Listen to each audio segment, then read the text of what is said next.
Un atelier de restitution nationale s'est tenu le mercredi 23 octobre 2024 à Porto Novo. Axé sur l'amélioration des compétences des enseignants du primaire, cet événement s'inscrit dans le cadre d'un projet portant sur la contribution à l'identification des compétences prioritaires et des processus d'accompagnement efficaces pour l'exercice du métier des enseignants et enseignantes de l'enseignement primaire. C'est un projet retenu lors du 4e appel à projet du programme Apprendre lancé par l'Agence universitaire de la francophonie AUF. C'est un projet qui a été sélectionné, retenu donc parmi les 14, et retenu bien sûr dans l'espace AUF, donc Agence universitaire de la francophonie.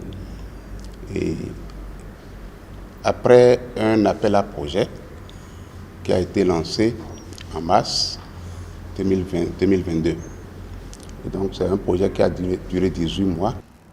Apprendre un programme initié et mis en œuvre par l'Agence universitaire de la francophonie depuis 2018 avec l'appui financier de l'Agence française de développement dans 10 pays de l'Afrique subsaharienne francophone, dont le Bénin. Il est essentiellement basé sur le développement professionnel des enseignants. Renforcer les capacités des enseignants du primaire afin d'améliorer les pratiques pédagogiques reste l'une des raisons de la mise en œuvre de ce projet. Depuis 2018, le gouvernement béninois a procédé à une série d'évaluations diagnostiques des candidates et candidats à la profession de l'enseignement.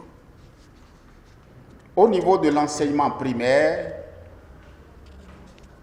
les résultats de ces évaluations ont révélé que les compétences professionnelles acquises en formation initiale sont de plus en plus insuffisantes pour enseigner efficacement dans les classes. C'est pour pallier ces insuffisances révélées dans le recrutement et la formation initiale des instituteurs en vue de rendre plus performantes leurs interventions pédagogiques dans les classes que ce projet de recherche a été initié.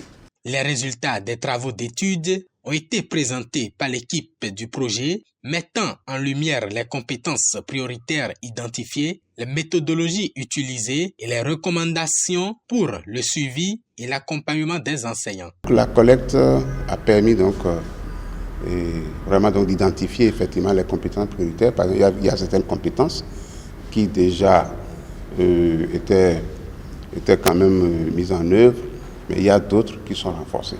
C'est le cas par exemple des nouvelles approches pédagogiques dont il faut vraiment tenir compte dans le cadre de la formation des enseignants du primaire. Et on a noté également qu'il n'y a pas une synergie entre les structures qui se chargent donc de la formation et les structures de terrain. Nous voudrions que les résultats de cette étude soient exploités au mieux.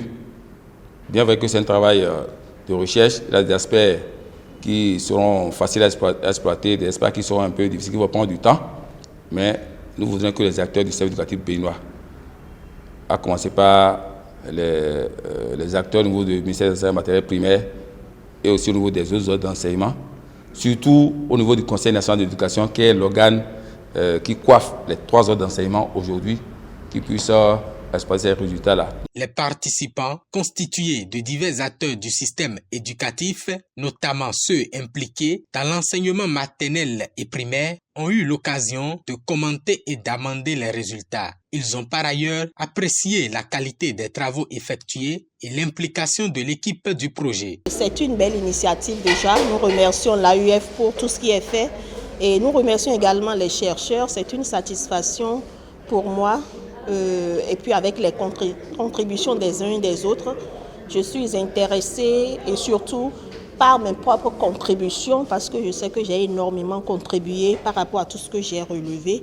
Oui, il y a eu par le passé de nombreuses recherches qui ont été menées toujours pour améliorer les pratiques enseignantes, les pratiques éducatives Mais je pense que celle-ci aborde de façon précise les compétences prioritaires et le processus d'accompagnement des enseignants afin qu'ils exercent véritablement leurs responsabilités. L'atelier a pris fin sur une note positive avec l'espoir que les recommandations soient traduites en action pour transformer le quotidien des enseignants.